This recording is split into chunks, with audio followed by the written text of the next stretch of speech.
Leeds United have a fairly significant friendly to play against RB Leipzig today, where the club could learn a hell of a lot of things about a hell of a lot of aspects of our approach to this coming season. So I figured in this video I'd do a little bit of a rundown of 5 of the potential things that we need to keep an eye out for, and ultimately what they will tell us going forwards. But before I do, just pop a like on the video. That'd be quite nice of you. Thank you very much. Anyway, let's get into it. And the first one is something that we don't even need to wait until the match itself to find out. And this is who makes which 11. The way that it's going to work is it's going to be split into two 60-minute games of football. So at least ahead of time, I'm assuming that it's going to be a case of 111 will play one game, 111 will play the other. After all, everyone playing 60 minutes is a bit better than everyone playing 45 minutes. It's better for your match fitness, it means that you gel a little bit more with your teammates.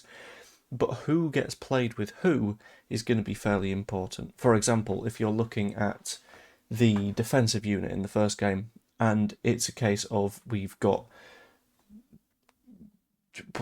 there he is. Yep, sorry.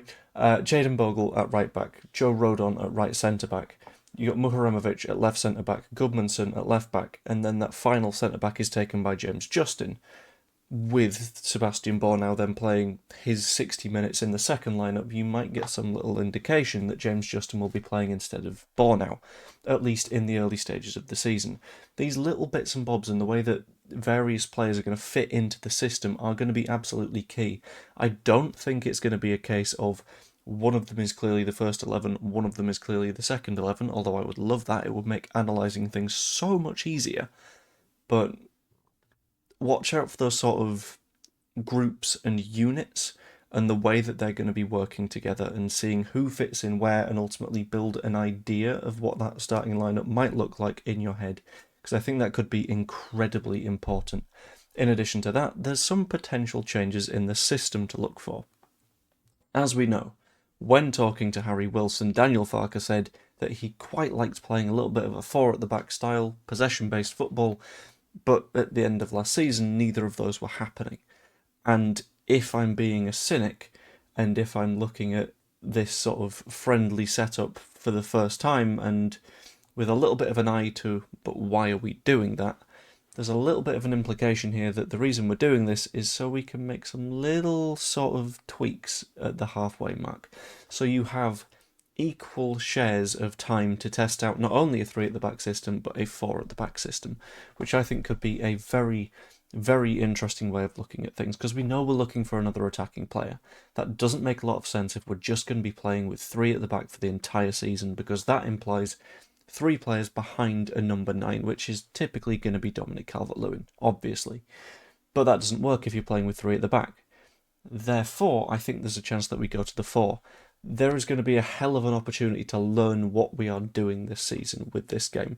And if it is a case of we are playing with 4 at the back for one of these 60-minute games, then we can recognise that it's very clearly still in Daniel Farke's thinking that he will use that sort of formation.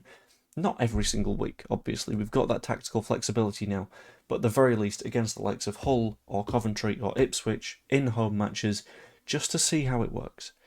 Because having that tool in our belt will be absolutely fantastic. And who plays in that system is going to be a little bit less important. If it's an Aronson, for example, in the 10, we know we're looking for a 10.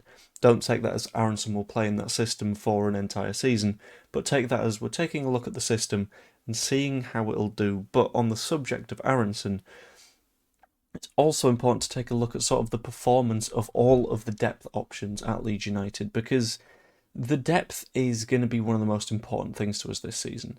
We kind of got away with things last season. Calvert-Lewin got through the season without any significant injuries. He had a couple of niggles here and there, but nothing that kept him out for any real spells. At the back, we kind of got away with things again because James Justin can play absolutely everywhere, and as soon as one player came back, another one decided to get injured, but it kept consistent in that James Justin was able to cover those roles. However, that isn't going to be the case every single season. So we're going to need to keep an eye on the sort of depth options, the backup options in those positions where we are potentially thinner than average. So for example, whoever comes on for Dominic Calvert-Lewin might be Mecha, might be Piru, But keep an eye on them, because we're going to need a performance in the event that Calvert-Lewin does get injured, and get an idea of, well, are we realistically looking for another striker option? I kind of hope so, but this match we'll be able to learn a little bit more and also sort of judge from Daniel Farke's reactions what things are likely to look like going forward. In addition to that, the left back, if Jayden Linu has a very, very bad performance, I don't think he will, I think he's a good player, but in the event that Jayden Linu has a bad performance, Linu, I don't know, Jayden, in the event that he has a bad performance, there's a pretty big chance that we could just be looking for another left back at some point soon. I think he is feasibly good enough to be a backup left back, but we'll find out against Leipzig, I think, and pay attention to those sort of, that was the fly then, to those sort of performances, just so we can get an idea of what moves we might want to make towards the end of the window. And as the fourth thing, this is not really at all related to the backups. No, in fact, I'll do a different point first, because it makes more sense in this order. Look for any injury concerns. We know that Gabby Goodmanson was unable to play the entire match last time out against Liverpool, which was bad, and it meant that Bornau had to come on, we had to reshuffle things, and that caused a few more problems than we wanted it to.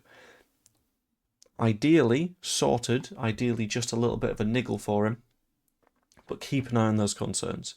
Keep an eye on Calvert-Lewin, because we know that he was potentially a little bit sort of weary at various points last season. You could tell that his legs were sort of slowing up to the end of the season. Keep an eye on Goodmanson, because if he manages to retweak that hamstring, we could be in genuine trouble.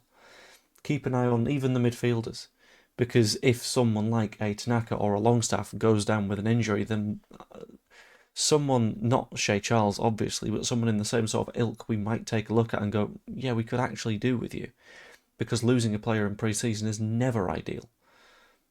There's various players throughout the Leeds United side that you look at and you go, you've got a bit of an injury history to you. Dan James is one of them. Okafor, another one.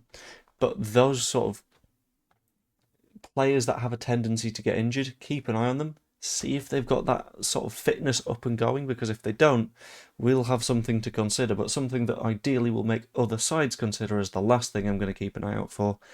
And that's the set pieces, and I know set pieces can be boring. It's just a case of launch a ball into the box and hope it goes well, except it's not. We very, very clearly against Liverpool had a strategy of big lads on the front post. Dominic Calvert-Lewin stays towards the back, makes a run towards that back post, gets free, has a tap in after a flick on at the near post.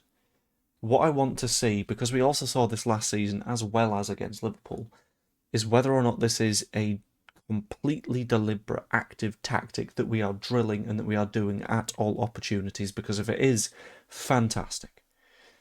If it is, that is something that we will get some goals out of throughout the Premier League season, but if it's not, then maybe it's a bit of a fluke. But I kind of want to see if set pieces are going to work as well for us this season as they did last season. But that's all I've really got to say in this video. I thought I'd just run through some of the things that I'm going to be taking notes on, because I thought it'd be interesting. But let me know what you think in the comments down below. And yeah, I might leave that one there. Hope you all enjoyed.